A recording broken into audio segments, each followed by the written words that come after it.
ఓం శ్రీ కల్కి అగస్తీసాయ నమో నమః. 88వ దినము. 108 దినముల ఆత్మగాయత్రి సాధన చేసే శిష్యులకు, 48 దినముల ఆత్మగాయత్రి నోమును చేయుచున్న ప్రియమైన శిష్యులకు శ్రీ నారద మహర్షి అనుగ్రహ భాషణం. ఓం శ్రీ నారద మహర్షియే నమో నమః. సకల సంపదలు నిండి ఉన్న వైకుంఠవాసి అయిన శ్రీ నారద మహర్షిని మాట్లాడుతున్నాను. సత్యయుగ బీజములుగా వికసిస్తూ వస్తున్న ప్రియమైన మానవ ఆత్మలకే నా ఆశీస్సులను కురిపిస్తున్నాను.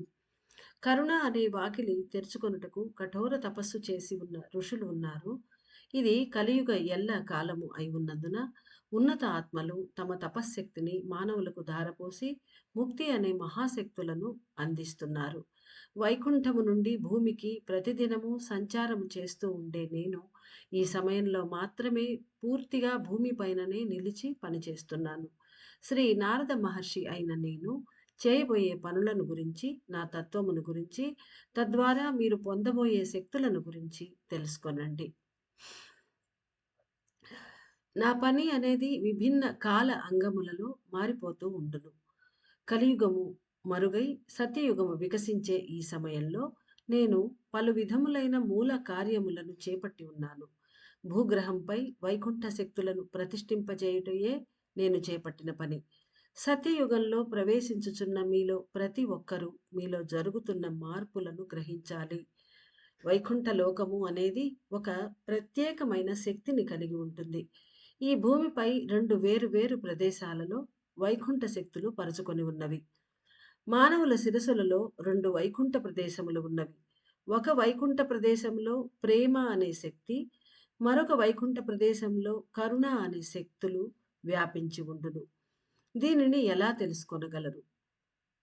ప్రేమ అనే శక్తికి అయస్కాంత శక్తి కొంత తక్కువగానే ఉండును.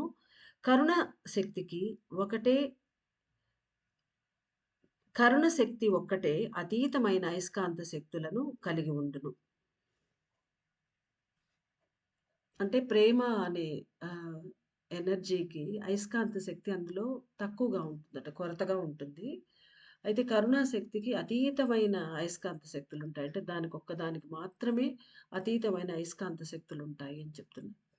ఈ సమయంలో సత్యయుగపు రెండవ వాకిలి అయిన కరుణ వాకిలి పూర్తిగా తెరుచుకొనాలి అని అందరూ శ్రీచక్ర ధ్యాన సాధన చేస్తూ ఉన్నందున నేను ఒక సత్యాన్ని వెల్లడిస్తున్నాను. కరుణ అనే వాకిలి తెరుచుకొనుటకు అతీతమైన అయస్కాంత శక్తి అవసరమవుతుంది. కరుణ ద్వారము వద్ద కావలి కాయుటకు ఆదిశేషుడే ప్రయత్నిస్తున్నారు అంటే దాని తత్వములను అందరూ అర్థం చేసుకోవాలి. అంటే ఎంతటి మహోన్నతమైనదది ఆ కరుణ వాకిలి. అది దాటడం ఎంత కష్టం, దాన్ని చేరడం ఎంత కష్టం అనేది మనం అర్థం చేసుకోవాలి అంటున్నారు మహర్షి. అంటే సాక్షాత్తు ఆదిశేషుడే అక్కడ కావలి కాస్తున్నారు. ప్రేమ వాకిలిని, కరుణ వాకిలిని కలిపే ఒక ఉన్నతమైన వంతెన వలె నేను పనిచేస్తున్నాను. వైకుంఠపతి తన ఆసనమును, కరుణ ద్వారమును కావలి కాచుటకై తన స్వీకృతిని తెలుపుటకు మూల కారణం మానవులందరూ తమ శిరస్సును రక్షించుకోవాలి అను ఉద్దేశ్యంతోనే అని తెలుసుకొనండి. అంటే వైకుంఠపతి అయిన శ్రీమన్నారాయణుడు తన ఆసనమైనటువంటి ఆదిశేషుడిని కరుణ ద్వారానికి కాపలా కాయటానికి పర్మిషన్ ఇచ్చారు. అంతటి ఈ ఆ ఆదిశేషుడిని పంపించారు అంటే, దానికి మూల కారణం మానవులందరూ తమ శిరస్సును రక్షించుకోవాలి అనే ఉద్దేశమట.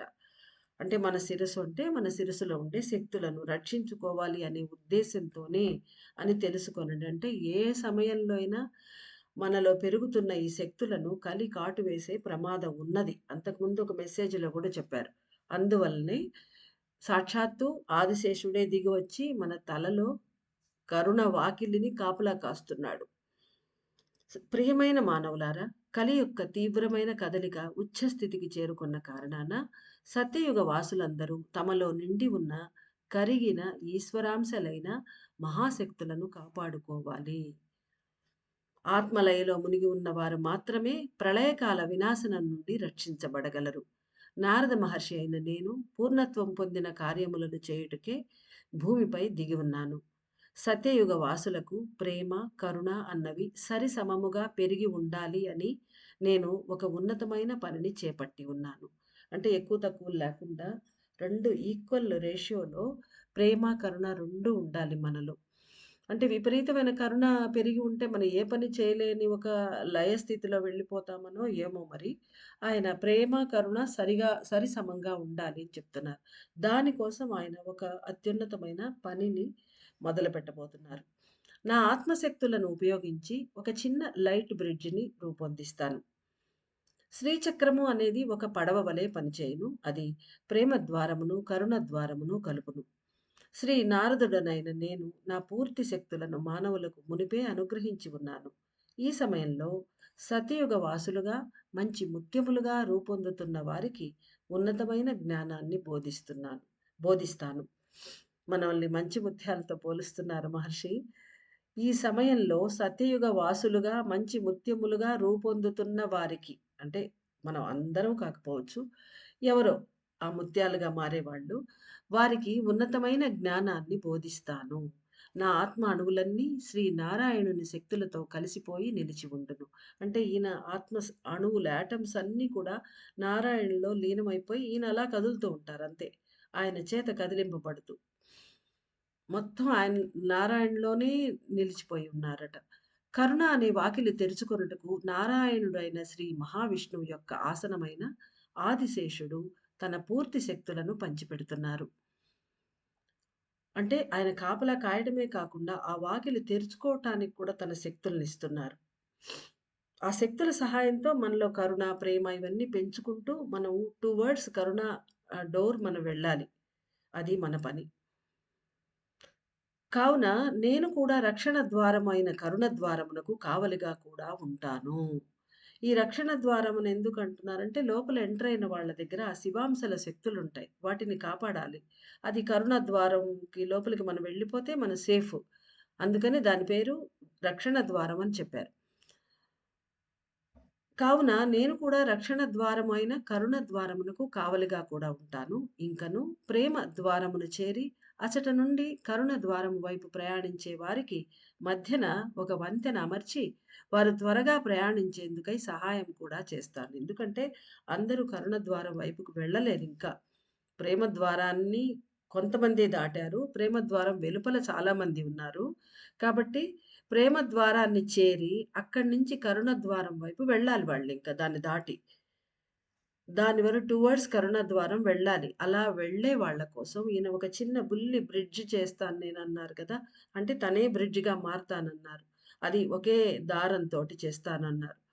కాబట్టి కరుణ ద్వారం వైపు ప్రయాణించే వారికి మధ్యన ఒక వంతెన అమర్చి వారు త్వరగా ప్రయాణించేందుకై సహాయం కూడా చేస్తాను. ఒకటి ఈయన రక్షణ ద్వారమైన కరుణ ద్వారానికి కావలికి కూడా కాస్తానంటున్నారు. అంటే ఆదిశేషునితో పాటు నారదుడు గూడా అక్కడ సేఫ్ గార్డ్ చేస్తారు మన కోసం. అంతే కాకుండా ప్రేమ ద్వారం టు కరుణా ద్వారం ఆ మధ్యలో ఒక బుల్లి బ్రిడ్జిని నిర్మించి గబగబా అక్కడ ప్రేమ ద్వారం వద్ద వేచి ఉండే ఆత్మలన్నిటిని ట్రావెల్ అయ్యేదానికి హెల్ప్ చేస్తాను అంటున్నారు. ఋషికులం వారి పని అనేది మానవుల జీవితానికి సరిపోయే విధి విధానాలను, దైవ పూజ విధానాలను దైవ పూజలకు సరిపోయే పద్ధతులను ఆగమ వేదములుగా రూపొందించి అనుగ్రహించుట ఒక్కటే.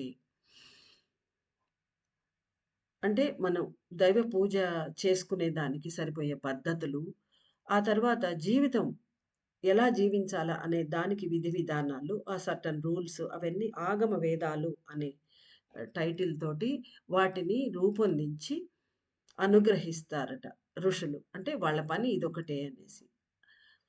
అనేక వేద సారాంశములను, మంత్రములను కాలానుగుణంగా మేము మార్చి అమర్చుతాము. అంటే సమయానుసారంగా ఒక్కొక్క యుగంలో అప్పుడప్పుడు ఏది అవసరపడుతూ ఉంటుందో, అప్పుడు కొన్ని మంత్రాలను మనకు భూలోకానికి ఇస్తూ ఉంటారు. అలా ఎన్నో కొన్ని కోట్ల మంత్రాలు కిందకి దిగి ఉన్నాయి. కొందరు ఋషులు ప్రయత్నపూర్వకంగా దింపి ఉన్నారు. అంటే గాయత్రి మంత్రాన్ని విశ్వామిత్రుల వారు దింపినట్టుగా. అంటే ఆల్రెడీ మంత్రాలు అక్కడ ఉంటాయి. వాటిని కలిపి వాళ్ళు సంకలనం చేస్తారు, రూపొందిస్తారు. ఇలా రకరకాలుగా ఉంటాయి. సో, ఉన్న మంత్రాన్ని కిందకి విశ్వామిత్రుల వారు దింపితే, ఆ విధంగా కాలానుగుణంగా ఎప్పుడు మానవులకు ఏది అవసరపడుతుందో, వాళ్ళ గుణాలకు, ఆ కాల పరిస్థితులకు తగ్గట్టుగా ఈ ఋషులమైన మేము మార్చి అమరుస్తూ ఉంటాము అంటున్నారు. అంటే ఈ వేద సారాంశాలను గూడా మారుస్తారు. వేదాల్లో ఉండే విషయాలను కూడా మనకు కావాల్సిన ఎక్స్‌ట్రా కూడా చేరుస్తారు వాళ్ళు. ఈ సమయంలో అనుగ్రహించబడి ఉన్న ఆత్మగాయత్రి మంత్రము, ఆదిదీప గాయత్రి మంత్రము ఏ విధంగా పనిచేస్తున్నవో అంటే ఇప్పుడు మనకు అగస్త్యుల వారు దేవతల శక్తులనంతా దాంట్లో పెట్టి మనకు ఆత్మగాయత్రి మంత్రం ఇచ్చారు. అది మనందరికీ చెప్పారప్ప. ఇప్పుడు కొత్తగా మనకు ఆదిదీప గాయత్రి మంత్రం. దాన్ని ఇన్వోక్ చేయడానికి దాంట్లో శక్తులను హ్మ్, దాంట్లో ఆవాహన చేయడానికి ఇంకా శక్తిమండల గోపురాలను ఇన్వోక్ చేయడానికి అన్నిటి కోసం అత్యద్భుతమైన ఆదిదీప గాయత్రి మంత్రం ఒకదాన్ని మనకు తయారు చేసి ఇచ్చారు. హయగ్రీవుల వారు, అప్ప అందరూ కలిసి. కాబట్టి ఈ 2 ఎలా పనిచేస్తున్నవో అంటే ఇప్పుడు మనం వాటిని యూజ్ చేస్తున్నాం 3 ఏళ్లుగా. అదే విధంగా సంక్షేపిస్తున్న ఆది పరాశక్తియు, విస్తరించే మహాకాళేశ్వరుడు తమ తమ కదలికలకు అనుగుణమైన వీర్యవంతమైన గాయత్రి మంత్రములను అతి త్వరలోనే అనుగ్రహించగలరు. అంటే సంక్షేపణ చెందుతున్న ఆదిపరాశక్తి. ఆమె అమ్మ సంక్షేపణ చెందుతూ ఉన్నారు బిందువులో. మహాకాళేశ్వరుడు విస్తరిస్తూ ఉన్నారు. దానికి టైం పడుతుంది. వాళ్ళిద్దరూ అలా లోపలికి వెళ్తున్న అమ్మ, బయటికి వస్తున్న అమ్మ లోపలికి వెళ్తున్నదంటే అమ్మ ఏ పని చేయకుండా ఉంటుంది అని కాదు దానర్థం. ఆమె ఇండైరెక్ట్‌గా పనిచేస్తుంది. పని చేయకుండా ఉండే క్వెషనే ఉండదు. శక్తి, శివుడు కలిసే పనిచేస్తారెప్పుడు. ఆయన సంక్షేపణ చెంది స్టాటిక్‌గా ఆయన ఒక చోట స్తబ్దుగా కూర్చోనున్నప్పుడు అమ్మ పనిచేస్తూ ఉంటుంది. ఇప్పుడు అమ్మ లోపలికి వెళ్లి పనిచేస్తుంది. అయ్య బయటికొచ్చి పనిచేస్తారు. అంతే తేడా. కాబట్టి వాళ్ళిద్దరి అంటే ఆదిపరాశక్తి సంక్షేపణ చెందుతున్నప్పుడు ఆమె గాయత్రి ఎందుకు మనకు శివుడిది ఒకటే సరిపోతుంది గదా! అన్న క్వెషన్ రావచ్చు మనకు. కాబట్టి సంక్షేపిస్తున్న ఆదిపరాశక్తియు, విస్తరించే మహాకాళేశ్వరుడు తమ తమ కదలికలకు అనుగుణమైన వీర్యవంతమైన గాయత్రి మంత్రములను అతి త్వరలోనే అనుగ్రహించగలరు. దేవఋషులైన మేము వాటిని స్వీకరించి ప్రియమైన మానవులకు అనుగ్రహించగలము. వాటిని ఉచ్చరించుట ద్వారా ఈ భూలోకంలో పలు విధములైన మార్పులు ఏర్పడగలవు. అంటే ఈ కాలానికి అనుగుణంగా ఈ కలిని తొక్కేసి మనుషుల్ని కాపాడేదానికి కావలసిన ఆ లైట్ అండ్ సౌండ్ వైబ్రేషన్స్ ఏర్పరిచేవి, అలాంటి ఫ్రీక్వెన్సీ ఏర్పరిచే మంత్రాలను వాళ్ళు మనకిస్తారు. అందులో భాగంగా ఆదిశివ, ఆదిశక్తి గాయత్రి మంత్రాలను మనకివ్వబోతున్నారు. అవి అలా ఏర్పరిచి వైబ్రేషన్స్‌ని భూలోకంలో పలు విధమైన మార్పులను తెస్తాయి అని చెప్తున్నారు. శ్రీ హయగ్రీవ మహర్షుల వారు అత్యున్నతమైన శక్తులతో శివ గాయత్రి మరియు శక్తి గాయత్రిని కొత్తగా ప్రకటించనున్నారు. అత్యున్నతమైన శక్తులతో అంటే ఆయన తన శక్తులతోటి ఈ శివుడు శక్తి వాళ్ళు అనుగ్రహించే ఆ గాయత్రి మంత్రాలను ఈయన ప్రకటించబోతున్నారు. తన శక్తులను కూడా కలిపి. శివ గాయత్రి మరియు శక్తి గాయత్రులను కొత్తగా ప్రకటించనున్నారు. అంటే అంతకు ముందు కూడా శివ గాయత్రి ఉంది. శక్తి గాయత్రి, ఆదిశక్తి, దుర్గకు అందరికీ గాయత్రి మంత్రాలు ఉన్నాయి. మనకు తెలుసు. ఇప్పుడు కొత్తగా అంటున్నారు. ఇది మనం అండర్‌లైన్ చేసుకోవాలి. మహామహిమాన్విత శక్తిమండల గోపురం యొక్క కేంద్రంలోని పాదము అంటే 4 వైపులా 4 పాదాలు గదా! ఒక్కొక్క శక్తిపీఠంలో ఇప్పుడు సెంటర్‌లో ఉండే పాదము ఉజ్జయిని మహాకాళేశ్వరుడు అక్కడుండే ఆ శక్తిపీఠంలో మహాకాళి ఉండే శక్తిపీఠంలో ఏర్పడుతుంది, ప్రతిష్ఠించబడుతుంది అని చెప్పి ప్రతిష్ఠింప చేశారు.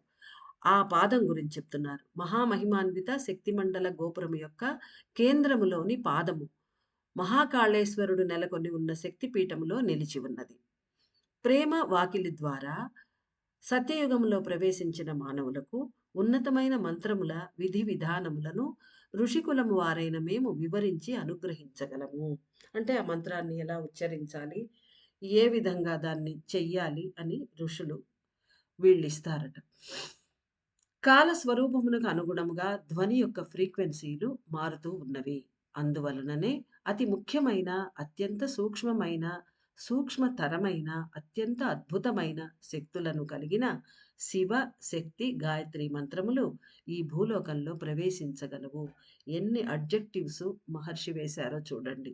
అతి ముఖ్యమైన, అత్యంత సూక్ష్మమైన, మళ్ళీ సూక్ష్మతరమైన, అత్యంత అద్భుతమైన శక్తులను కలిగినటువంటి, అంటే అవి ఎంత సట్లెస్ట్ లెవెల్‌లో పనిచేస్తాయి అండ్ అమేజింగ్ శక్తులు కలిగి ఉన్నవి. ఆ శక్తులతోటి ఈ 2 గాయత్రి మంత్రాలు మనకు భూలోకంలోకి ఎంటర్ అవుతాయి. ఎంటర్ అవ్వబోతున్నాయి త్వరలోనే.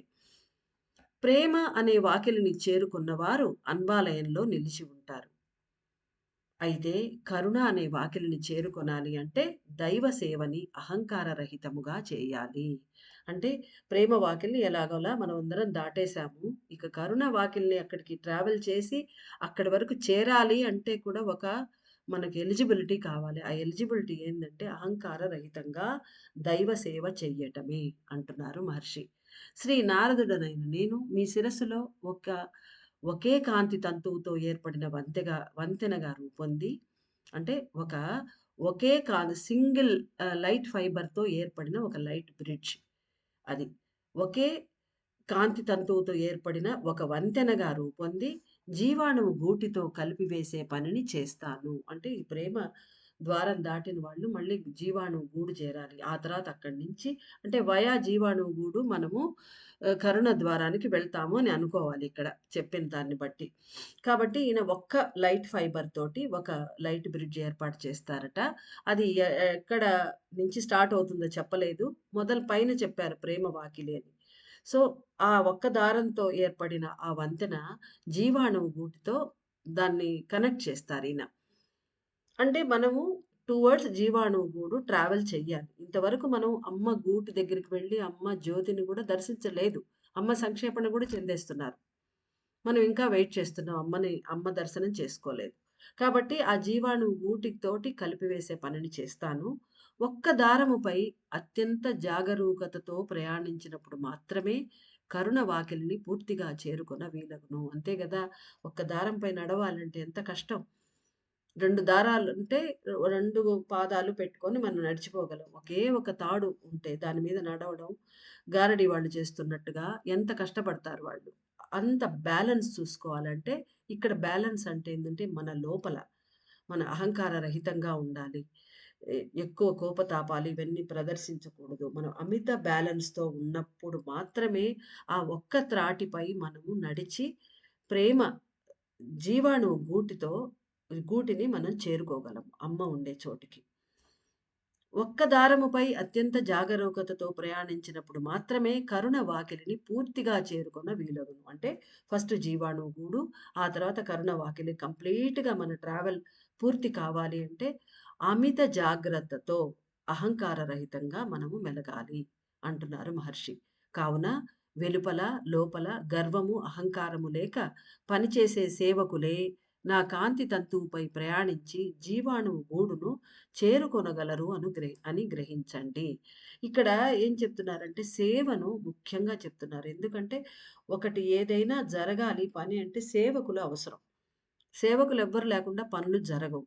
కొంతమంది మాత్రమే ఎప్పుడు కష్టపడుతూ పనిచేస్తూ మిగతా వాళ్ళు క్రీమ్ తినడానికంటే అది కుదరని పని. వాళ్ళకి దొరకదు ఆ క్రీమ్. కాబట్టి ఆహ్, ఆహ్, ఆ చిలికిన పాలల్లో నుంచి వచ్చే క్రీమ్‌ని మనం తినాలి అంటే వాళ్ళతో పాటుగా మనము చెయ్యి కలిపి కష్టపడాలి. అంటే సేవ చెయ్యాలి. ఆ సేవ ఎలా చెయ్యాలి? అహంకార రహితంగా సేవ చెయ్యాలి. అంటే వాళ్ళ దైవాలు ఏర్పాటు చేసిన ఆ గ్రూప్స్‌లో యాక్టివ్‌గా పనిచేస్తూ, అడిగి తెలుసుకొని ఆ పనులని చెయ్యాలి. ఇంకా ఈ అష్టోత్తరాలను చదువుతూ మనకు తెలిసింది. అంటే మన రేంజ్‌లో ఎంత మనకు. ఆ తర్వాత అక్కడ అన్వాలయంలో డైరెక్ట్‌గా పనిచేసే అవకాశాలు ఉన్నాయా? వెతుక్కుంటూ పని చెయ్యాలి మనం. మనకు కుదరదు. మనం ఎలా చేయగలమని అనుకోకుండా, దైవ సేవ నేను చెయ్యాలి అనుకున్నాను అని కమిట్మెంట్ పెట్టుకుంటే, మనం చెయ్యగలము. కాబట్టి అలా చేసినప్పుడు మాత్రమే మనం కరుణ ద్వారం చేరగలము. ఆ తర్వాత దాటగలం. దాటడం తర్వాత చేరగలం. నిష్కర్షగా చెప్పేస్తున్నారు. కాబట్టి ఇది మనం బాగా గుర్తుపెట్టుకోవాల్సిన ఈ మాట. కావున వెలుపల, లోపల గర్వము, అహంకారము లేక పనిచేసే సేవకులే ఇది అండర్‌లైన్ చేసుకోవాలి. నా కాంతి తంతువుపై ప్రయాణించి జీవాణువు గూడును చేరుకొనగలరు అని గ్రహించండి. అంటే ఉత్తగా నేను నాకేం గర్వం లేదు, అహంకారం లేదు కదా! అంటే నిజమే. మనకి ఇంట్లో మనకి ఏం లేదు. మన ఇంట్లో ఉన్నంత వరకు. వేరే వాళ్ళతో పని చేసినప్పుడే గదా! మనకేదన్నా తెలుస్తుంది. మనలో లోపాలు ఏమున్నాయని. అట్లా అదొకటి. రెండోది సేవ చెయ్యాలి. సేవ చేస్తే గాని మనం ఆ ద్వారం దాటలేము, చేరలేము. అగస్త్యుల వారి ప్రియమైన శిష్యులు ఆదిశివుని సేవకులుగా రూపొందాలి అంటే మీలో కరుణ అనేది పెరగాలి. ఆ కరుణ పెరిగినప్పుడే మనం లోకం కోసం పని చేయడానికి వెళ్తాం. లేదంటే మనం వెళ్ళం. ఇక్కడ మనకు ఇన్ బిట్వీన్ లైన్స్ చదివితే ఆదిశివుని సేవకులుగా రూపొందాలి అంటే మీలో కరుణ అనేది పెరగాలి అని చెప్తున్నారు. అంటే ఫ్రమ్ అగస్త్యుల వారి శిష్యులు టు ఆదిశివుని సేవకులు. ఆ ప్రమోషన్ కోసం. అలా అంత పెద్ద ప్రమోషన్ రావాలి అంటే మనలో కరుణ అనేది పెరగాలి బాగా. ఆదిశివుని సేవకులు అనేది ఒక ఉన్నతమైన స్థితిని అనుగ్రహించును. కరుణ పెరగాలి అంటే ప్రేమగా వికసించి, వినయంతో అహంకార రహితులై శరణాగతిని పొంది పనిచేయాలి. కరుణ అనే మూల శక్తులు మీ శిరస్సులో పెరిగినప్పుడు మాత్రమే శ్రీమన్నారాయణుని ఉనికిని తెలుసుకోగలరు. మత్స్య, కూర్మ, వరాహ, నృసింహ అవతారమూర్తుల ఉనికి మరియు వారి తీవ్రమైన కదలికలను గ్రహించవీలగును. అంటే మన శిరస్సులో వీళ్ళందరి అవతారాలు ఉన్నాయి. వా ఫస్ట్ నారాయణుని ఉనికిని మనం వైకుంఠాన్ని తెలుసుకోగలం. అక్కడ నారాయణుని ఉనికిని మనం అనుభూతి చెందగలం. ఆ తర్వాత మత్స్య, కూర్మ, వరాహ, నృసింహ అవతార మూర్తులు. ఎందుకంటే వీళ్ళు సత్యయుగంలోని అవతారాలు. వాళ్ళ మూర్తుల ఉనికి ఎందుకంటే మనం ఆల్రెడీ సత్యయుగంలో ఎంటర్ అయినాం. మనం ఇంకా సటిల్ అయినప్పుడే ఈ అవతార మూర్తులను, వారి ఉనికిని, వారి కదలికలను, తీవ్రమైన కదలికలను గ్రహించగలం అని చెప్తున్నారు. ఉదయించిన బంగారు కాలమును లోతుగా మీ అంతరంగంలో ఆలోచించి ఉదయించిన బంగారు కాలమును తెలుసుకొని, లోతుగా మీ అంతరంగంలో ఆలోచించి, మీలో జరిగే మార్పులను తెలుసుకొనుటకు ప్రయత్నించండి. జ్ఞానము పెరుగుటకును, తెరలన్నీ తొలగుటకు ప్రేమ, కరుణా శక్తులు సహాయక శక్తులుగా పెరగాలి. ఆధార జీవనమునకు మూల శక్తులే కరుణ శక్తులు. కరుణ పెరగాలని శ్రీ నారద మహర్షి యొక్క పరిపూర్ణమైన ఆశీస్సులు.